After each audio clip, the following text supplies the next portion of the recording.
Assalamualaikum warahmatullahi wabarakatuh. Selamat pagi, selamat siang, dan selamat malam semuanya. Dari CNN Indonesia, Pak Kasmujo mengatakan bahwa dia bukan pembimbing skripsi dari Pak Jokowi dan dia tidak tahu menahu tentang ijazahnya Pak Jokowi. Kita baca beritanya, kemudian nanti kita akan riset mendalam menggunakan AI, teman-teman. Jadi silahkan tonton video ini sampai selesai. Dan nanti jika ingin berkomentar, silahkan berkomentar dengan baik dan sopan. Berikan pengetahuan-pengetahuan kepada anak bangsa ini, pengetahuan yang penting tentang apa yang ada di video ini. CNN Indonesia memberitakan kesaksian Kasmujo, bukan pembimbing skripsi, tak tahu ijazah Jokowi. Kita baca. Yogyakarta, CNN Indonesia, mantan dosen Fakultas Kehutanan Universitas Gadjah Mada UGM, Kasmujo, buka suara terkait polemik ijazah Presiden ke-7 RI, Joko Widodo alias Jokowi. Dia menjelaskan, saat Jokowi menimba ilmu di UGM tahun 1980 sampai 1985, ia masih menjadi dosen golongan 3B atau asisten dosen. Nah, apakah benar yang dikatakan oleh Pak Kasmujo ini bahwa golongan 3B atau dosen dengan golongan 3B adalah sebagai asisten dosen? Nah, nanti kita akan telisik ini menggunakan AI, teman-teman ya. Saat itu, Kasmujo belum boleh mengajar langsung dan hanya diperkenankan memberikan pendampingan kepada mahasiswa. Interaksinya sebagai asisten dosen dengan mahasiswa kala itu hanya sebatas membantu memahami mata kuliah atau teori-teori pada buku. Baru tahun 1986, ia naik jadi golongan 3C. Kalau selama Pak Jokowi kuliah itu, saya hanya karena mendampingi, saya mengikuti yang saya dampingi. Saya tidak boleh membuat atau melakukan pelajaran sendiri, Enang Kasmujo, saat ditemui di kediamannya Pogung Melati Sleman DIY. Intinya dia sebagai asisten dosen gitu. Saya mulai mengajar itu mungkin setelah 3D atau mungkin ke 4A. Itu mungkin karena saya punya sebagai ketua laboratorium sendiri, yaitu yang berkaitan dengan non-kayu dan mebel. Saya ngajar di situ, artinya produk-produk hutan yang selain dari kayu dan mebel, paparnya. Kasmujo menegaskan dirinya bukanlah dosen pembimbing skripsi Jokowi. Menurutnya, dosen pembimbing skripsi Jokowi kala kuliah di Fakultas Kehutanan UGM adalah Profesor Sumitro. Nah, berarti seperti yang ada di lembar pengesahan dari skripsinya Pak Jokowi ya. Bukan sama sekali sebagai dosen pembimbing skripsi, tegas Kasmujo. Kasmujo juga mengaku tak tahu menahu perihal ijazah sarjana Jokowi yang belakangan ramai disorot. Dia juga tidak bisa bicara banyak soal isu ini, lantaran sama sekali belum pernah melihat langsung ijazah yang diperdebatkan. Demikian pula, proses kelulusan Jokowi. Kasmujo mengklaim tak terlibat aktivitas pendampingan penyusunan skripsi yang bersangkutan. Mengenai ijazah, saya paling tidak bisa cerita, karena saya tidak membimbing. Tidak mengetahui, tidak ada prosesnya, karena pembimbingnya itu Profesor Sumitro. Pembantunya dan yang uji ada sendiri. Jadi kalau mengenai tuduhan ijazah sampai palsu itu, saya tidak bisa sama sekali cerita.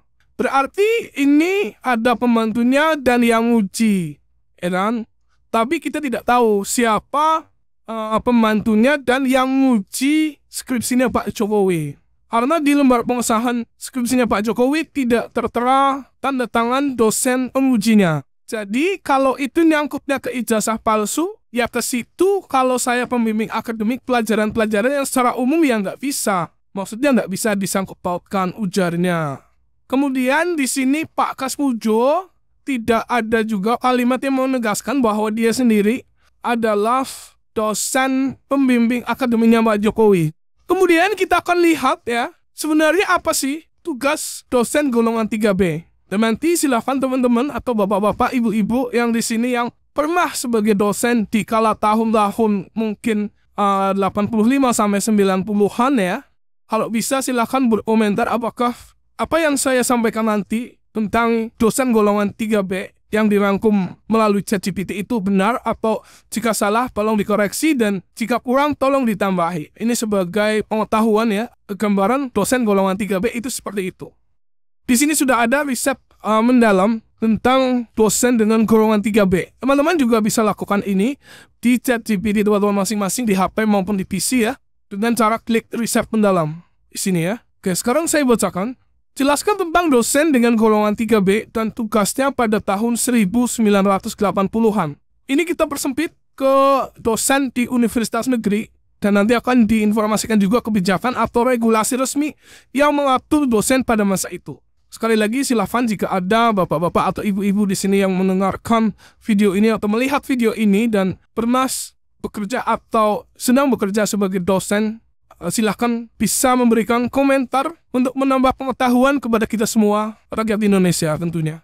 Sistem kepangkatan dosen di era 1980-an. Pada masa Orde Baru, yaitu tahun 1966 sampai 1988, dosen perguruan tinggi negeri di Indonesia diangkat sebagai pegawai negeri sipil atau PNS dan diklasifikasikan menurut golongan ruang atau pangkat seperti pada umumnya PNS. Jenjang jabatan fungsional dosen terdiri atas asisten ahli atau biasa disebut asisten dosen. Kita garis bawahi bahwa asisten ahli ini atau juga disebut sebagai asisten dosen seperti yang tadi dikatakan oleh Pak Kasmujo di berita CNN Indonesia.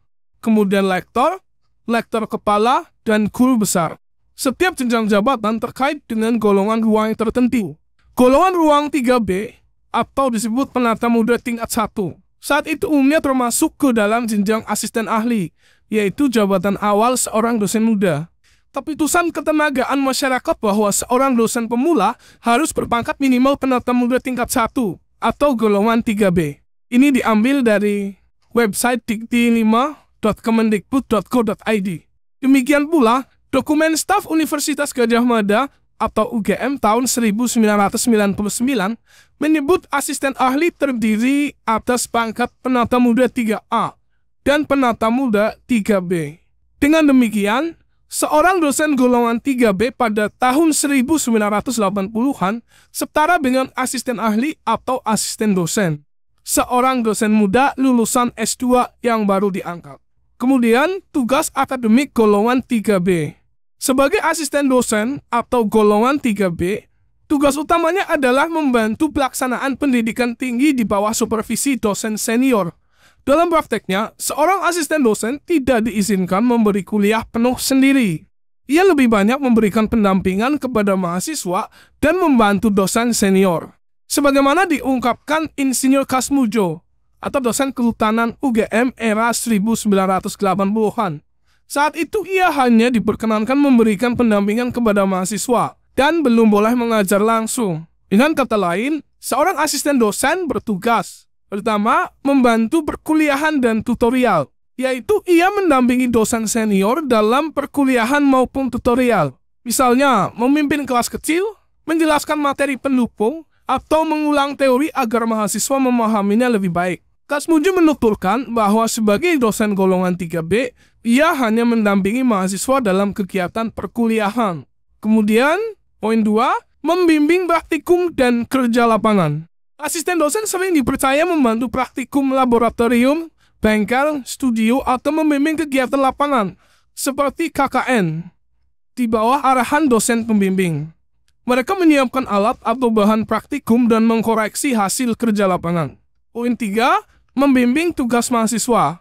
Mereka membantu mahasiswa dalam memahami tugas kuliah, atau tugas rumah, mata les, TKN, atau tugas akhir, dan memberikan bimbingan akademik dasar. Kasmujo menyebut tugasnya mengurusin mahasiswa, membantu mahasiswa memahami materi dalam buku, dan lain-lain. Namun pembimbingan resmi, seperti skripsi atau tesis, hanya boleh dilakukan oleh dosen yang sudah masuk jenjang lektor, sehingga asisten dosen 3B hanya membimbing di tingkat awal saja. Poin berikutnya, mengkoreksi dan menguji di bawah supervisi. Asisten dosen sering diperbantukan menjadi penguji pembantu atau pemeriksa tugas akhir, serta membantu menyiapkan soal ujian. Mereka belum memiliki wewenang penuh sebagai penguji utama, tetapi membantu dosen senior dalam proses ujian. Poin berikutnya, tugas pengajaran tambahan. Secara informal, asisten dosen dapat memberikan kuliah pengganti atau kelas tambahan ketika dibutuhkan. Misalnya mengisi kelas yang dosennya berhalangan, tetapi tetap di bawah tanggung jawab dosen senior.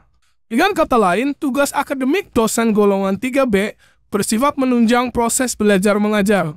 Mereka fokus pada bimbingan dan pendampingan, bukan mengelola mata kuliah mandiri seperti disimpulkan. Dari posisi itu, belum diperbolehkan mengajar langsung, melainkan hanya mendampingi dosen tetap. Ini menjadikan peran utama asisten dosen sebagai fasilitator belajar, bukan pengajar utama. Kita langsung loncat ke bagian bawah, tugas administratif dan organisasi. Di samping tugas pengajaran, dosen golongan 3B juga mengemban tugas administrasi ringan di lingkungan akademik. Tugas-tugas ini antara lain, panitia akademik, menjadi anggota atau sekretaris panitia penerimaan mahasiswa, kurikulum jurusan, atau ujian akhir. Misalnya membantu menyusun soal ujian bersama dosen senior. Struktur fakultas, ikut dalam senat jurusan atau fakultas, atau kelompok kerja akademik. Misalnya, asisten dosen mungkin menjadi anggota tim tata usaha jurusan, atau membantu program studi dalam hal administrasi pembelajaran. Pembinaan mahasiswa, membantu dalam kegiatan kemahasiswaan akademik, seperti membimbing organisasi mahasiswa teknik, atau mendampingi seminar mahasiswa. Kegiatan institusi, kadang ditugaskan dalam rapat koordinasi dosen, kegiatan pengembangan kurikulum, atau pemeliharaan laboratorium. Meskipun demikian, sebagian besar tugas administratif tetap berada di tangan dosen senior. Seorang asisten dosen biasanya mendapat porsi lebih kecil tugas admin karena fokus utamanya adalah mendukung pembelajaran. Oke, kita loncat langsung ke contoh konkret di universitas negeri. Secara praktis, pola di atas berlaku di semua PTN besar. Contoh di UGM, Insinyur Kasmujo, dosen kehutanan UGM tahun 1980-an, mengkonfirmasi bahwa ketika ia masih golongan 3B dan hanya menjalankan fungsi asisten dosen, ia belum menjadi dosen penuh, sehingga tugasnya hanya mendampingi mahasiswa dan tidak berwenang memberi kuliah utama atau membimbing skripsi. Setelah naik ke golongan berikutnya, atau 3C, barulah hak mengajar mandiri diperoleh. Meskipun sumber spesifik untuk UI dan ITB tidak ditemukan, diketahui bahwa struktur pangkat serupa diterapkan. Sebagai ilustrasi, seorang lulusan S2 yang diangkat sebagai dosen di UI atau ITB pada 1980-an juga akan menempati golongan 3B atau asisten ahli dan melaksanakan tugas pendampingan seperti di UGM. Dengan demikian, fungsi dan beban seorang dosen golongan 3B di semua universitas negeri pada era itu sangat mirip. Berfokus pada dukungan pengajaran kepada mahasiswa sambil memulai aktivitas penelitian ringan dan hanya secara bertahap naik jenjang setelah memenuhi persyaratan angka kredit. Kesimpulan, dosen golongan 3B pada tahun 1980-an adalah dosen muda atau asisten ahli yang tugas utamanya mendampingi proses perkuliahan dan membimbing mahasiswa di bawah supervisi dosen senior. Mereka belum diperbolehkan mengajar mandiri atau membimbing tugas akhir, dan beban kerja akademiknya meliputi kegiatan pendukung pengajaran serta tugas administrasi kecil. Peran ini diatur melalui sistem jabatan fungsional dosen yang ditetapkan pemerintah, misalnya pangkat minimal 3B untuk dosen baru. Meski rincian regulasi spesifik mata itu relatif terbatas. Secara keseluruhan, golongan 3B menandai jenjang awal karir dosen PNS, dengan tanggung jawab utama membantu pendidikan tinggi tanpa kewenangan penuh sebagai pengajar utama. Sekarang kita tanya lagi, apa dosen golongan 3B boleh menjadi dosen pembimbing akademik? Nah, ini jawabannya ya. Pada era 1980-an di Indonesia, dosen dengan pangkat golongan 3B atau penata muda tingkat 1 yang umumnya menjabat sebagai asisten ahli memiliki peran terbatas dalam kegiatan akademik. Mereka belum diperbolehkan mengajar secara mandiri atau membimbing skripsi mahasiswa. Namun, dalam kapasitas tertentu, mereka dapat ditunjuk sebagai pembimbing akademik atau PA, tergantung pada kebijakan masing-masing perguruan tinggi. Peran dosen golongan 3B sebagai pembimbing akademik. Pembimbing akademik bertugas memberikan arahan dan bimbingan kepada mahasiswa terkait perencanaan studi, pemilihan mata kuliah, dan pengembangan akademik secara umum. Meskipun tidak secara eksplisit dilarang, penunjukan dosen golongan 3B sebagai PA bergantung pada kebijakan internal institusi dan pertimbangan kualifikasi serta pengalaman dosen tersebut. Sebagai contoh, Insinyur Kasmujo yang pada awal 1980-an menjabat sebagai dosen golongan 3B di Fakultas Kehutanan UGM, menyatakan bahwa ia hanya berperan sebagai asisten dosen dan belum diperbolehkan mengajar sendiri atau membimbing skripsi mahasiswa. Namun, tidak ada informasi yang menyebutkan secara spesifik apakah ia ditunjuk sebagai pembimbing akademik pada masa itu.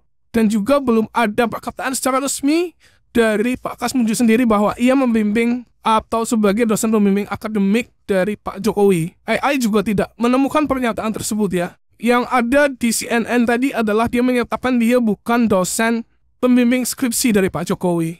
Jadi ini masih menjadi misteri ya. Apakah benar Pak Kasmudjo ini sebagai dosen pembimbing akademiknya Pak Jokowi? Hanya Pak Jokowi dan Tuhan yang tahu ya. Kesimpulan, secara umum, dosen dengan pangkat golongan 3B pada era 1980-an memiliki peran terbatas dalam kegiatan akademik, termasuk dalam hal pembimbingan.